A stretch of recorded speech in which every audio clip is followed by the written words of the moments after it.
नमस्कार, मैं Uday Shankar. News bioscope में आप सबों का स्वागत है।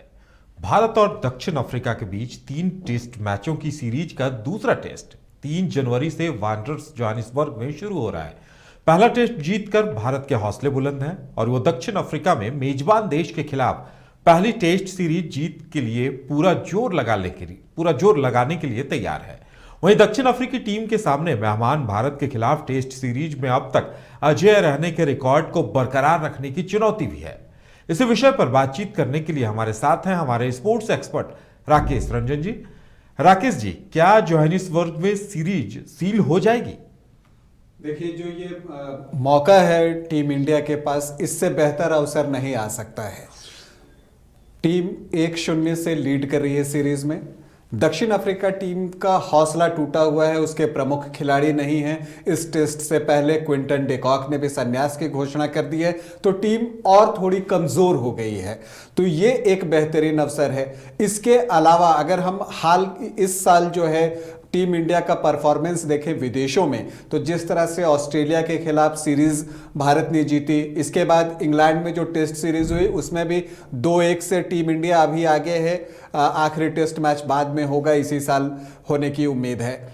और अब आप दक्षिण अफ्रीका में भी 1-0 से आगे हैं, तो टीम मोटिवेटेड दिख रही है। और ये हमको दिखा भी सेंचुरियन जीत के बाद जो डांस पार्टी देखने को मिला टीम इंडिया का, वो सोशल मीडिया पे वायरल भी है। बहुत ही लाजवाब टीम एक जगह इकट्ठी लग रही है। हालांकि कुछ विवाद चल रहे हैं, लेकिन इसके बावजूद जिस तरह से टीम इकट्ठी दिख रही है, तो उससे हमें टीम की तारीफ करनी चाहिए। राहुल द्रविड़ की तारीफ करनी चाहिए, जो कि आज फिर पीसी लेने आए थे और उन्होंने मीडिया के सवालों का जवाब दिया। और उन्होंने विराट कोहली की काफ़ी तारीफ की और बेस्ट लीडर कहा, और कहा कि मैदान के अंदर हो या बाहर वो एक बेहतरीन कप्तान है, टीम को बहुत अच्छे ढंग से लीड कर रहे हैं। तो टीम को बांधने का प्रयास यहाँ पर राहुल द्रविड़ के द्वारा किया जा रहा है। बिल्कुल। इसके साथ साथ पिच और वहां के कंडीशंस के बारे में भी हमारे दर्शक जानना चाह रहे होंगे, उसके बारे में जरा आप बताइए। देखिए, जोहानिसबर्ग की जो पिच होती है वहाँ ग्रास आमतौर पे ज़्यादा छोड़ी जाती है, और इस बार भी जो अभी देखा गया है वहाँ पर ग्रास है। अब अगर कल मैच के पहले उस पर कुछ कटिंग हो तो नहीं कहा जा सकता, लेकिन अब तक जो है वहाँ पर ग्रास है, और ये सीम और स्विंग बॉलर को मदद करने जा रहा है। आप जोहानिसबर्ग में टीम इंडिया का रिकॉर्ड देखेंगे तो बेहतरीन रहा है। जोहानिसबर्ग को भारत के बाहर भारत का घर कहा जाता है। यहाँ पर भारत ने दक्षिण अफ्रीका के खिलाफ 5 टेस्ट मैच खेले हैं, जिसमें 2 में उसे जीत मिली है और 3 टेस्ट ड्रॉ हुए हैं। मतलब जोहानिसबर्ग में टीम इंडिया अब तक टेस्ट मैच में नहीं हारी है। तो ये एक बेहतरीन अवसर है। जब ग्रास होता है पिच पे, तो वो भारतीय बॉलर्स को ज्यादा शूट करता है, क्योंकि आप गेंद को आगे डाल सकते हैं और भारतीय गेंदबाज स्विंग कराने में विश्वास करते हैं, तो सीम कराने में विश्वास करते हैं। तो आप देखेंगे कि जोहानिसबर्ग में भारतीय बॉलर्स का परफॉर्मेंस हमेशा अच्छा रहा है, और इस बार भी बुमराह रहेंगे और शमी जिस तरह के फॉर्म में हैं, सिराज हैं, तो लगता है कि टीम इंडिया का पलड़ा यहाँ पे भारी रहेगा। यहाँ की पिच जो है गेंदबाजों को जरूर मदद करेगी। इसके अलावा मौसम जो है बहुत अच्छा नहीं है, बारिश की भी संभावना व्यक्त की जा रही है टेस्ट मैच के दौरान, और अगर बारिश होती है तो बल्लेबाजों के लिए और काम मुश्किल हो जाएगा, उनको खेलने में दिक्कत होगी, क्योंकि गेंद और स्विंग और सीम करेगी। तो क्या टीम में किसी बदलाव की भी संभावना है क्या? देखिए, आमतौर पे विनिंग कॉम्बिनेशन के साथ कोई छेड़छाड़ नहीं किया जाता है, लेकिन विराट कोहली की कप्तानी करने का नज़रिया दूसरा है। ये कहते हैं कि हॉर्सेस फॉर कोर्सेज, तो ये जिस समय जिसकी ज़रूरत होती है उसके अनुसार करते हैं। लेकिन अगर टीम कॉम्बिनेशन में बदलाव से अगर आपका इशारा अजिंक्य रहाणे और चेतेश्वर पुजारा की तरफ है, तो मुझे नहीं लगता कि इन दोनों को अभी बदला जाएगा। आज विराट कोहली ने मीडिया से बातचीत करते हुए कहा भी कि चेतेश्वर पुजारा ने बहुत हाई स्टैंडर्ड सेट करके रखा हुआ है और वो कभी भी स्कोर बना सकते हैं। तो इससे लगता है कि चेतेश्वर पुजारा खेलेंगे। रहाणे ने पिछले मैच में पहली पारी में बहुत अच्छी बल्लेबाजी की थी, तो मुझे लगता है इन दोनों को मौका फिर से मिलेगा। अगर कोई चेंजेस हो सकता है, और जैसे मैंने कहा कि हॉर्सेस फॉर कोर्सेस की बात अगर हम करते हैं, तो यह बदलाव हो सकता है कि उमेश यादव को टीम में शामिल किया जाए। लेकिन अब उमेश यादव आएंगे तो किसकी जगह आएंगे? क्या वो सिराज की जगह आएंगे? लेकिन सिराज ने भी पिछले मैच में बहुत अच्छी गेंदबाजी की है। तो फिर हो सकता है कि उमेश यादव आए शार्दुल ठाकुर की जगह, और अगर शार्दुल ठाकुर की जगह आते हैं तो शार्दुल ठाकुर बाहर जाएंगे तो बल्लेबाजी थोड़ी कमजोर होगी, तब एक नहीं दो चेंजेस हमें देखने को मिल सकते हैं, और तब हो सकता है कि अश्विन को बाहर बैठना पड़ सकता है और फिर हनुमा विहारी को खिलाया जाएगा, क्योंकि हनुमा विहारी ऑफ स्पिन गेंदबाजी भी कर लेते हैं और जोहान्सबर्ग की पिच जो है वो तेज गेंदबाजों को मदद करेगी, तो 4 पेस बॉलर और हनुमा विहारी के साथ टीम इंडिया जा सकती है। लेकिन जैसे कि संभावना ज्यादा है कि विनिंग कॉम्बिनेशन के साथ बहुत छेड़छाड़ नहीं हो और अश्विन खेलें, ऐसा मुझे लगता है। जहां तक दक्षिण अफ्रीका की टीम में बदलाव की बात है तो जैसा मैंने कहा कि क्विंटन डिकॉक ने पहले क्रिकेट टेस्ट मैच के बाद संन्यास की घोषणा कर दी थी, रिटायरमेंट ले लिया था, तो अब निश्चित तौर पर उनके पास कंपल्सन है कि उन्हें एक चेंज तो करना ही पड़ेगा।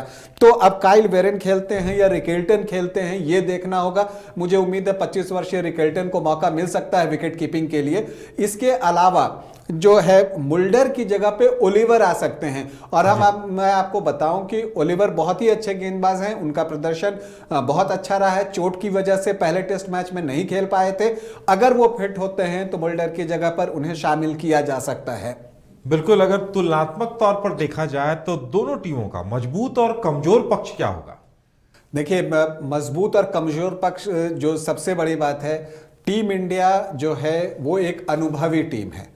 आप अगर देखें केएल राहुल काफी समय से खेल रहे हैं, विराट कोहली का अनुभव 99वां टेस्ट मैच होगा, इसके बाद 100वां टेस्ट मैच खेलेंगे, उनके अनुभव की बात कर लीजिए। चेतेश्वर पुजारा को काफी लंबा अनुभव है, अजिंक्य रहाणे की बात कर लीजिए, अश्विन की बात कर लीजिए, जसप्रीत बुमराह की बात कर लीजिए, शमी की बात कर लीजिए, तो टीम इंडिया काफी अनुभवी टीम है। और यहां पर दक्षिण अफ्रीका की टीम पिछड़ जाती है प्रमुख खिलाड़ियों के नहीं रहने की वजह से।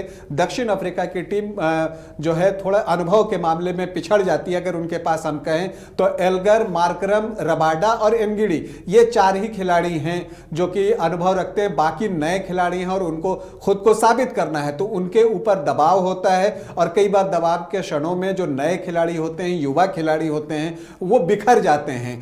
तो और लेकिन वहीं पर एक ये मौका भी होता है कि वो निखर कर सामने आए। लेकिन जैसा कि मैं कह रहा हूं, एक तो हो गया ये मजबूत और कमजोर पक्ष की बात करें तो भारतीय टीम अनुभवी ज्यादा है, अनुभव का लाभ भारतीय टीम को मिलता है, और दूसरी तरफ दक्षिण अफ्रीका की टीम कम अनुभवी है। अगर हम बैटिंग और बॉलिंग की बात करें तो भारतीय मध्य क्रम जो है वो लचर फॉर्म में है, इसमें किसी को कोई संदेह नहीं है, और वहां पर बेहतरी की आवश्यकता है।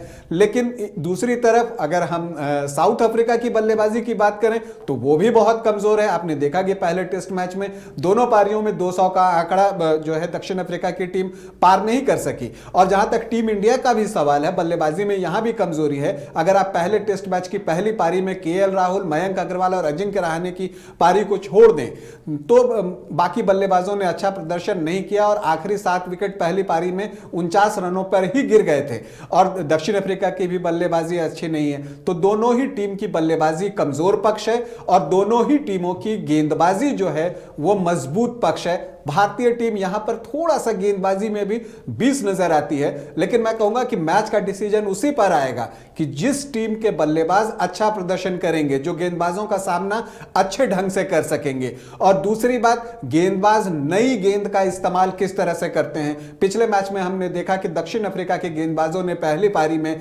नई गेंद का इस्तेमाल सही तरीके से नहीं किया, गेंद को शॉर्ट रखा, लेंथ पीछे थी, जिसकी वजह से भारतीय ओपनर्स को सेट होने का मौका मिला, और उसी जो साझेदारी थी, ओपनिंग साझेदारी थी, मैच के लिए डिसाइडर वही साबित हुई।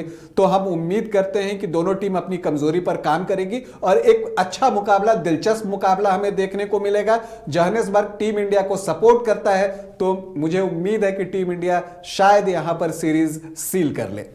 तो हम सब भी उम्मीद करते हैं कि दक्षिण अफ्रीका में उसी के खिलाफ जिस सीरीज जीत का इंतजार भारतीय खेल प्रेमी पिछले 30 सालों से कर रहे हैं, वो जीत जोहान्सबर्ग में टीम इंडिया हासिल करेगी।